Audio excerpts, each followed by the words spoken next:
Imagine building a drug empire while living with your family and teaching high school and spending weekends with your DEA brother-in-law. That's the double life that Walter White managed to pull off over the years. But what makes Breaking Bad so wild is how many times he was like one step away from losing all of it. I mean, from reckless public stunts to evidence sitting right in front of Hank, there were countless moments where Walt could have been exposed. Looking back, it's kinda hard to believe he made it through without being caught, or at least being caught earlier. So, in this video, we are going over every single time Walter White almost got caught in Breaking Bad. Number 1. The BMW explosion. Let's kick things off with the moment Walt officially decided to stop being a normal guy and start being a menace. So at this point, Walt is still a mild-mannered science teacher here, but we get our first glimpse of the monster inside when Walt is waiting patiently for a spot to open up outside of a credit union, only to have a flashy BMW cut in and steal his spot. Behind the wheel is Ken Wins, a loud and obnoxious douchebag stockbroker who spends the entire time shouting into his Bluetooth headset. Ken is rude, dismissive, and everything Walt secretly hates about the world. At this stage, Walt has only just started cooking, right? He's still a high school chemistry teacher living a double life. But this moment is one of the first signs that Walt starts to change into someone else. Inside the credit union, Walt just stands there eyeing Ken with every second of it, building frustration. And hours later, fate brings them together again, as Walt pulls into a gas station, and right across from him is Ken, still on the phone. I guess he never charges it. Instead of just walking away like a normal person though, Walt calmly approaches Ken's flashy BMW, pops the hood, and jams a windshield squeegee into the car's battery. Seconds later, the car explodes in a violent burst, sending flames and smoke into the air, while Walt walks away without a word. What makes this moment so reckless is the setting, since it wasn't in the desert away from everyone. This was in broad daylight, in a public parking lot, with people around and security cameras likely recording the entire scene. All it would have taken is one witness noticing him fiddling under the hood, or one investigator pulling camera footage, and Walt would have been caught for something as petty as blowing up a car out of spite. Number 2. The school mask evidence. In the pilot, when a drug deal with Crazy 8 went sideways, Walt improvises by cooking up a cloud of poison gas that filled the RV, and Emilio suffocates almost instantly, while Crazy 8 collapses unconscious. But when a fire starts from a throwaway cigarette, Walter straps a mask on Jesse and himself in order to drive away from the fire and protect themselves from the gas. But after crashing in a nearby ditch, we see both Jesse and Walter casually throw the mask away in the desert, and it would never occur to them that this would leave a trail straight back to Walter. In Season 1, Episode 6, Gomez hands it to Hank in a parking lot after it had been tested at the lab. The results show faint imprints that link the mask to J.P. Wynn High School, where Walter teaches. When Hank pays Walt a visit, he shows him the gas mask, and right away, Walt looks extremely guilty. As they go over the school's inventory records together, Hank notices that several items were missing. After learning who had access to the supply closet, his first assumption is that a junkie had stolen the equipment. But then he cracks a joke, saying, "We don't want people to start wondering about you, man." At first, Hank doesn't laugh. The room goes completely silent, and Walt is left wondering if his secret has just been exposed. But after a painfully long pause, Hank finally bursts out laughing and pats him on the shoulder. Relieved, Walt joins in, laughing only to mask the wave of tension that has just washed over him. But the next day, Hank returns to J.P. Wynn High School and arrests the school janitor, Hugo, my favorite character, and Hugo had a minor drug possession record, a blunt found in his car, and access to the chemistry lab keys. That's all it took to make him the perfect scapegoat. It's the first time someone else suffers the consequences of Walter's actions, but the arrest hits even harder because Hugo has been one of the few kind of people around Walt, even cleaning up after him when the chemo treatments left him sick in the school bathroom. Now, if there's one man who could make Walt sweat more than Hank, it's Tuco Salamanca. Number 3. Tuco's desert hideout. After the DEA raids his crew, Tuco starts getting paranoid, and the only solution his meth-infected brain can think of is to kidnap Walt and Jesse and drag them to his desert hideout. Tuco plans to take Walt and Jesse across the border into Mexico, forcing them to keep cooking under his control. Inside the hideout, Tuco's mood swings between calm and violent in a matter of seconds, and the smallest mistake can set him off. And to assert control, Tuco makes them empty their pockets like they're with the TSA, and the table ends up with Walt's wallet, Jesse's stuff, and Walt's literal cancer meds sitting right there, leaving them completely powerless under Tuco's lie-detecting eyes. Walt and Jesse have no way out, and every passing minute makes it feel more certain that neither of them will survive. Desperate to save themselves, they try to poison him by adding ricin in his burrito, but then Hector Salamanca, ding ding ding with his little bell, snitches harder than a DEA informant, ringing his bell like there was a fire in the building. And what came next was pure chaos. Tuco drags Jesse outside with a gun to his head and is moments away from shooting him. Then Jesse knocks out Tuco with a rock, and in the scuffle, Jesse manages to take his gun and shoot Tuco, leaving him wounded in the sand. But before they can even breathe, a car pulls up, sending Walt and Jesse into panic. They assume it's Tuco's cousins, but it's Hank, who had been tracking Jesse's car, and it leads him to the hideout. From a distance, Hank spots a figure by the vehicle and assumes it's Jesse, but as he gets closer, he sees Tuco holding an assault rifle. The standoff erupts into a gunfight, with Hank landing the fatal shot that ends Tuco's reign. Just a few yards away, Walt and Jesse stay hidden, watching in complete silence as Hank stands over Tuco's body. He never realizes his brother-in-law was there the entire time, moments away from being caught. And what if? If Hank had gotten there just a few minutes earlier, he would have stumbled right into Walt and Jesse, caught in the middle of Tuco's chaos. Even after Tuco goes down, a quick sweep of the hideout would reveal the scattered evidence, the pill bottle, Walt's wallet, and anything else they left behind, making it obvious that Walt had been there. But instead, Hank focused only on Tuco, and Walt slipped through unnoticed. Number 4. The Badger Sting Operation. After Tuco's death, Walt and Jesse are back in business, but their operation isn't as invisible as they think. You see, Jesse's friend and dealer Badger gets sloppy on the streets and ends up selling meth to an undercover cop. Albuquerque police, you're under arrest! Get on the ground! Get on your stomach, now! On your stomach! With Badger behind bars, the DEA suddenly has a direct link to the infamous Heisenberg. Badger is hauled off into an interrogation room, and with the DEA pressing him for answers, he almost gives Walt away.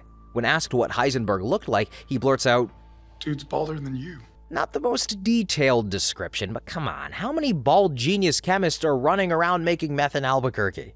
So to fix the situation, Walt and Jesse turn to Saul Goodman, who comes up with a risky solution: hire Jimmy In-N-Out Kilkelly, a career criminal willing to take the fall in exchange for a payout. The next day, the sting operation is set in motion. Badger is planted on a park bench waiting for his supposed boss to show up, while Hank and his team watch from across the street. But Badger sits on the wrong bench, putting the whole plan on the verge of collapse.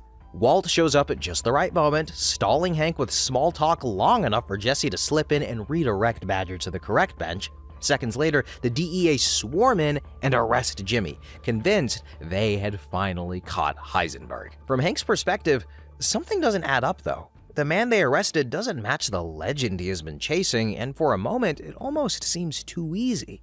But still, he never suspects that his own brother-in-law was right there beside him, quietly orchestrating the entire cover-up. What if? If Hank had connected all the dots, Badger's description, the blue meth, the stolen lab gear, and Walt conveniently showing up to block his view, it would have been game over. Instead, he trusted the bust, and once again, Walt escaped without a scratch. Number 5. Flynn's fundraising website. Walt, while still outsmarting the DEA, had a new problem: too much cash and no way to use it. I wish I had that problem, and the solution came from the one person he least expected.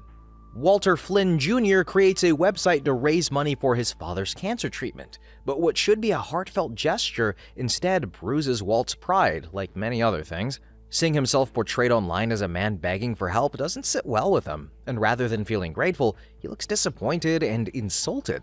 But later, when Walt brings it up to Saul, everything changes. Saul immediately sees the website as an opportunity and explains that the website could be the perfect cover to launder Walt's drug money, funneling it back to himself as anonymous donations, with no one ever suspecting a thing. Overnight, the donation counter skyrockets, with large sums pouring in from supporters across the country. Skyler and Flynn Jr. Walt think strangers are being generous, but in reality, it's Walter's own drug money coming home clean. Not a bad plan. And what if the IRS had ever caught on to this scheme? With the timing of payments, the amounts, and it tracing back to Saul, it could have easily been the mistake that brought Heisenberg down. Nobody wins against the IRS. I'm crazy enough to take on Batman, but the IRS? No, thank you. Number 6. Jane knows the truth. So at this point, Walt and Jesse have built something way bigger than they can control, and Jesse makes a mistake that almost blows everything up. And no, it's not messing up a cook, it's love. After falling in love with Jane, she overhears Walt and Jesse arguing outside her apartment and realizes something bigger is going on. When she presses Jesse, he comes clean and tells her everything about their meth business. Once Jane knows the truth, she doesn't hesitate to use it. She convinces Jesse that the money Walt owes him is theirs for the taking. The very next day, she picks up the phone, calls Walt directly, and blackmails him. Unless Jesse gets his cut, she would go to the police. For the first time, someone has complete leverage over Walt, and he has no way to fight back. Walt reluctantly gave them Jesse's share of the drug money, and that night, instead of staying quiet, Jane and Jesse celebrated one last time with heroin. As they pass out on the bed, Walt goes over to Jesse's apartment when he sees Jane begin to choke on her own vomit, and he's got a choice to make here. Walt initially moves to help her, but instead of saving her, he lets her die. A cold and calculated move to remove a threat to his business. And what if Jane had lived, she and Jesse would have moved to another country, but her presence would have become a permanent threat to Walt, always looming. To protect Jesse from Walt's obsession, she would have anonymously tipped off the police about his harassment, leading to his capture for a minor charge. Number 7. Hank and the duffel bag. So after Jane's death, Walt's personal life is crumbling. His marriage is failing apart, and he's dealing with a problem I personally wouldn't mind having: too much cash to carry. Like, seriously, Walt, give me some. But anyway, Walt is packing up to leave the house, and inside one of his bags is $500,000 in cash, stuffed into a duffel bag so heavy that it drags at his arm with every step. Just as Walt struggles with the bag, Hank shows up unexpectedly to lend a helping hand. Seeing the weight, Hank grabs it from Walt's hand and immediately notices how heavy it is. What do you got in there, cinder blocks? And Walt replies with the truth. $500,000 in cash. Hank bursts into laughter, patting Walt on the back as if it's the funniest thing he's ever heard, because, of course, a high school teacher carrying a duffel bag full of cash has to be a joke. This is the United States, they don't make money. My mom was a teacher, so I know. But from Hank's perspective, Walt is just being dramatic, maybe exaggerating to lighten the mood. Walt, meanwhile, feels like his heart is racing. If it were me, though, I'd rip it open and take half, I'm just saying. But this is one of those moments where Walt's entire empire rests on Hank's inability to take him seriously. But despite the danger, Walt maintains his composure, letting Hank laugh it off and carry on. By the time Hank goes about his day, Walt manages another close call, walking away with the cash intact and his secret still safe. What if? If Hank had called Walt's bluff and unzipped the bag, even as a joke, the truth would have been undeniable. $500,000 in unaccounted cash sitting in plain sight could have led the DEA straight to Heisenberg. Number 8. The RV close call. Hank laughs off a duffel bag full of drug money, but the universe isn't done playing with him. This time, fate leads him directly to the very thing he's been hunting all along. Hank had been chasing dead ends for months, but his luck finally changes when he manages to link Jesse Pinkman to an old beat-up RV and stakes out Jesse's house, watching for any slip-up. As hours pass by, Marie suggests calling Walter for help, still believing Jesse had once sold him weed. When Hank asks Walt if Jesse ever owned an RV, you can almost see Walt's brain glitching. He panics and rushes to Clovis's lot, where Badger and Clovis are working on the RV. Walt asks for the fastest way to destroy it, and Clovis sends him to Junkyard Joe. But there was a problem. What about Jesse? What about him? And since Badger actually cared about his friend, he calls Jesse to tell him the RV is about to be crushed. and without thinking, Jesse rushes to the junkyard, unknowingly leading Hank straight to the RV. Inside, Walt and Jesse are trapped as Hank grabs a crowbar and starts breaking in. He's inches away from catching Walt red-handed. But of all the people in the show, it takes Joe quoting civil rights to save Walter. This is a domicile, a residence, protected by the Fourth Amendment from unlawful search and seizure. Hank, he calls for backup, determined not to leave until he gets inside. But Walt has one last trick up his sleeve. He calls Saul, who stages a fake emergency about Marie's accident. The moment Hank hears it, he drops everything and speeds off. By the time he realizes it was a setup though, the RV and all of the evidence inside of it are gone. And what if? If Hank had taken just a second to peek through the bullet holes in the RV, he could have spotted Walt and Jesse hiding inside. Or if he'd paused to actually call Marie and confirm the emergency before rushing off, Saul's trick would have fallen apart instantly. Even hearing Walt's voice slip out in the middle of all the chaos would have been enough. Hank was literally steps away from uncovering everything. Number 9. Hospital encounter with the cousins. After outsmarting Hank with the RV, Walt almost got chopped into a million pieces by the Salamanca twins. But lucky for him, Gus redirects the Salamanca twins from Walter to Hank, convincing them that since Hank is the one who killed Tuco, he's the real target. In broad daylight, the cousins corner him with assault rifles, and what follows is one of Breaking Bad's most intense shootouts. Hank barely survives and manages to shoot Marco, while Lionel is left injured just after Hank rams his Jeep into him. After getting shot multiple times, Hank is rushed to the hospital, and so is Lionel. Walt and his family are there to support Marie while Hank recovers. During the visit, Walt leaves the room for a moment and stands around with Gomez and other DEA agents. That's when they get the call, Lionel has woken up. They all rush upstairs to his hospital room, but as soon as Lionel sees Walt, he immediately recognizes him. And in a moment of pure, insane rage, this professional killer with half his body smashed and gone gets out of the hospital bed, IVs and all, and starts crawling towards Walter. It's like a horror movie. The room descends into chaos as DEA agents and hospital staff scramble to restrain him, holding him down before he could reach Walt. And once again, Walt walks away alive and undetected, narrowly avoiding disaster.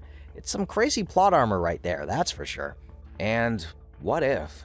If Lionel had reached Walt or mentioned the name Heisenberg in front of the DEA agents, Walter's secret identity would have been revealed right there, and the empire that he had built could have collapsed in an instant. This near miss was entirely a matter of luck, and nothing Walt did at that moment saved him. Number 10. Gale's lab notes. Now, you would think that after having a hitman crawl across a hospital floor towards him, that Walt's life would have calmed down. Nope, that doesn't work around here. This time, he's about to get caught by something way dumber. A dead man's notebook. In Season 4, Hank is still recovering from his injuries and is out of active investigation, but a suspicious case lands in his lap. Gale Bedecker, a chemist who had been working for Gus, is found shot dead in his apartment. At first, Hank doesn't think much of it, but curiosity eventually gets the better of him. During a visit at Hank's house, Hank casually brings up the case and shares Gale's evidence. He even hands Walt a DVD showing Gale singing karaoke, and while Walt Jr. and Hank laugh, Walt can barely keep his hands from shaking as the memory of having orchestrated Gale's execution weighs heavily on him. After dinner, Walt offers to help Hank with the case, and Hank thinks it's a smart idea to show him Gale's lab notebook. Bro, he just hands him the entire thing. The entire notebook, like here you go, and filled with chemical formulas, meticulous notes on meth production, and other details of the blue meth operation, the notebook is a goldmine of information. But what makes Walt's stomach drop is the dedication on the front. To WW, my star, my perfect silence. Hank pauses and wonders if it's referring to Walt. Walter White. Walt forces a chuckle and raises his hands in mock surrender. You got me. But before Hank can think twice, Walt quickly redirects the conversation, suggesting the initials are for Walt Whitman, referencing a poem inside. And believe it or not, Hank accepts it and moves on without pressing for more. It's truly amazing how clueless this guy can be sometimes. But what if? If Hank had pressed harder, the notebook could have been tied directly to Walter and his blue meth operation, and a single follow-up question or two might have exposed him. but Walt's quick thinking saved him in the moment, letting Heisenberg slip away once again. Number 11. The flashy car splurge. Walt outsmarted hitmen, the DEA, and even a dead man's notebook, but what he couldn't outsmart was a midlife crisis. By this point in Season 4, Walt has already revealed his cover story to Hank and the rest of his family that he was a gambling addict, and his newfound wealth was the result of lucky wins at the table. But the first thing he does is get rid of his old Pontiac Aztec, selling it for just $50 at a dealership. In its place, he buys himself a shiny new car, a Chrysler 300, which totally screams, "Hey, what's up, girl? I'm a successful drug dealer." But when they return home, Walt notices his son is still stuck driving his old beat-up car, and in typical Walt fashion, he can't resist going bigger. So he hands Walt Jr. the keys to a brand new Dodge Challenger. Skyler, however, is horrified, and she's somehow the worst character. Buying 2 flashy cars in a single day makes their gambling story look thinner than ever. To her, this isn't just reckless, it's a move that practically invites people to start asking questions. She insists the cars be returned immediately, knowing the paper trail alone can bring everything down. But instead of returning it, Walt goes absolutely off the rails. He drives the Challenger to an empty parking lot and tears it across the asphalt, spinning donuts until he crashes it onto a parking block. He rolls up the dealership paperwork, shoves it into the gas tank, and lights it on fire. Then, as the Challenger goes up in flames, Walt calmly sits down, calls for a taxi, and watches his own recklessness burn. And so, what if? The Challenger, it was already in Walt's name, so burning it in public could have been a disaster. All it would have taken was someone nearby calling 911, and suddenly there's an arson investigation tied directly to him. Without Saul quietly cleaning up, the fire, the fines, and the money trail would have raised serious questions about Walt's story, and he would likely face criminal charges for torching his own car. Number 12. The Ted Beneke payoff. Now, just as Walt thinks he's got everything under control, his empire is nearly brought to its knees when Skyler starts using her brain. When the IRS discovers discrepancies in Beneke Fabricator's finances, Skyler agrees to sit in on a meeting with Ted and an IRS agent. To make her story more convincing, she dresses the part to play into the agent's assumptions about her relationship with Ted. Meeting, Skyler admits to mistakes in the books but frames them as simple accounting errors. She throws in enough technical jargon to sound credible while subtly shifting the blame away from Ted. The problem doesn't go away though, since Ted still owes over $600,000 in back taxes. Without the money, he risks arrest and the shutdown of his company, which forces investigators to dig deeper into the records. Terrified and desperate, Ted explains the situation to Skyler, admitting he has no way to come up with the money. Skyler knows that if the IRS conducts a full audit, they will uncover Ted's cooked books, and worse, the consulting fees she's funneled through Beneke Fabricators. Any serious investigation could expose Walt's hidden drug money and unravel their entire operation.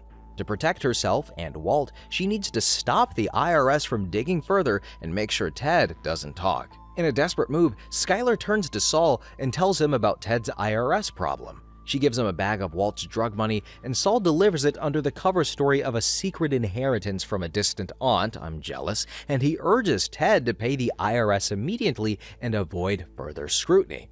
At first, Ted seems grateful, but instead of paying the IRS, he spends the money recklessly. He funds company upgrades, renovates his office, and even buys himself a new Mercedes, assuming he can deal with the IRS later once business improves. It's like watching a spoiled brat with their dad's credit card.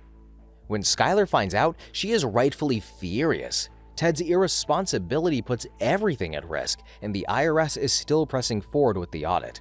Her plan backfires, and she admits her fears to Saul. And then he proposes a more forceful approach. Saul sends his enforcers, Huel and Kubi, to Ted's house. They pressure him into writing a check and sending the money to the IRS immediately. Under their pressure, Ted reluctantly signs the check, but as they were about to leave, Ted panics and tries to run. In his rush, he trips on a rug, crashes into a coffee table, and ends up paralyzed after hitting his head. The one thing that actually stops Ted is a rug. A rug! You literally can't make this stuff up. This is why I love this show. And Ted's accident silences him for the moment, but the danger isn't completely gone. The IRS audit is still active, and the money is traceable.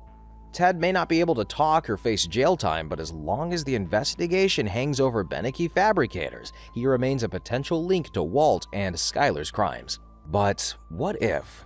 If Ted had been arrested, he would have eventually revealed where the money came from. The IRS could have traced the cash back to Walt and Skyler, unraveling the entire Heisenberg operation. The transfer left a clear paper trail that would have destroyed Walt and his family, long before Hank ever suspected anything. Number 13. Car bomb and hospital close call. Now, I get Hank not looking in the bag because he was trying to be respectful, but how do you get away with a bomb in a freaking hospital? Gus makes it clear he wants Walt gone and gives him an ultimatum. Either never show his face again or watch his entire family die. I will kill your wife. I will kill your son.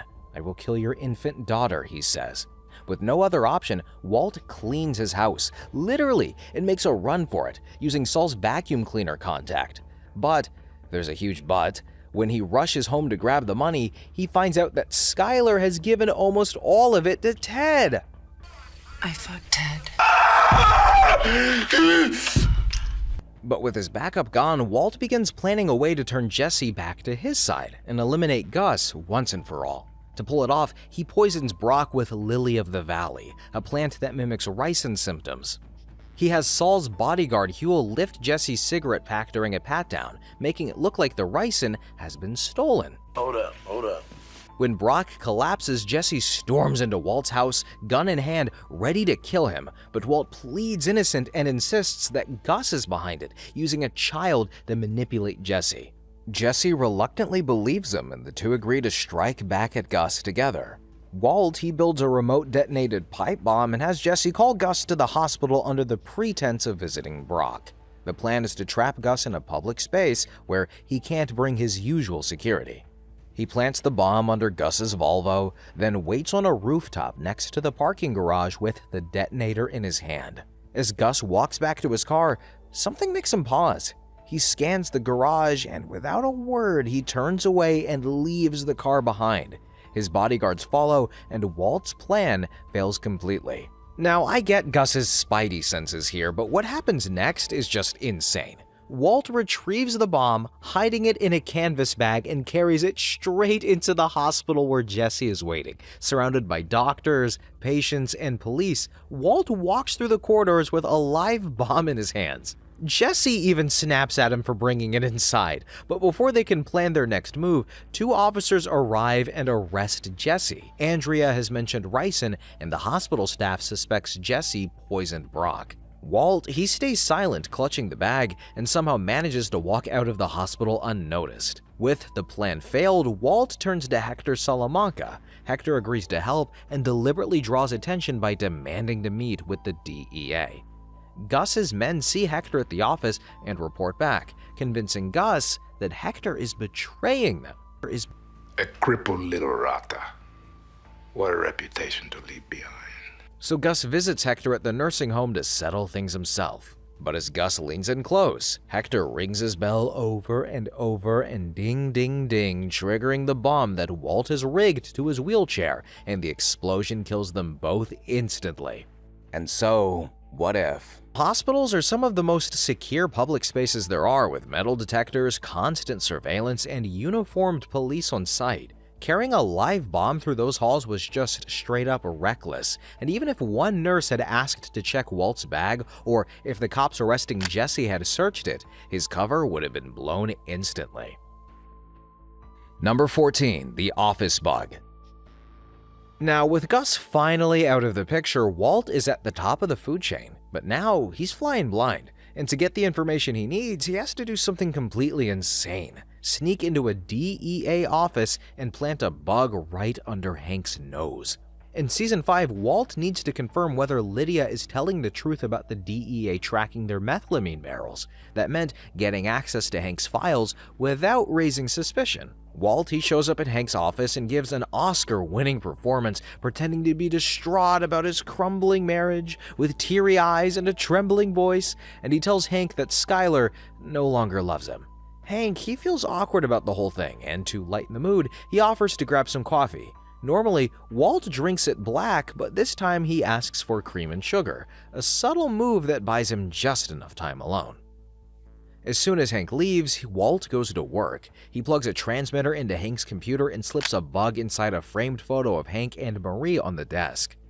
Just as he sets it back in place, the office door opens, Hank walks in, and Walt quickly pretends that he has just been admiring the picture.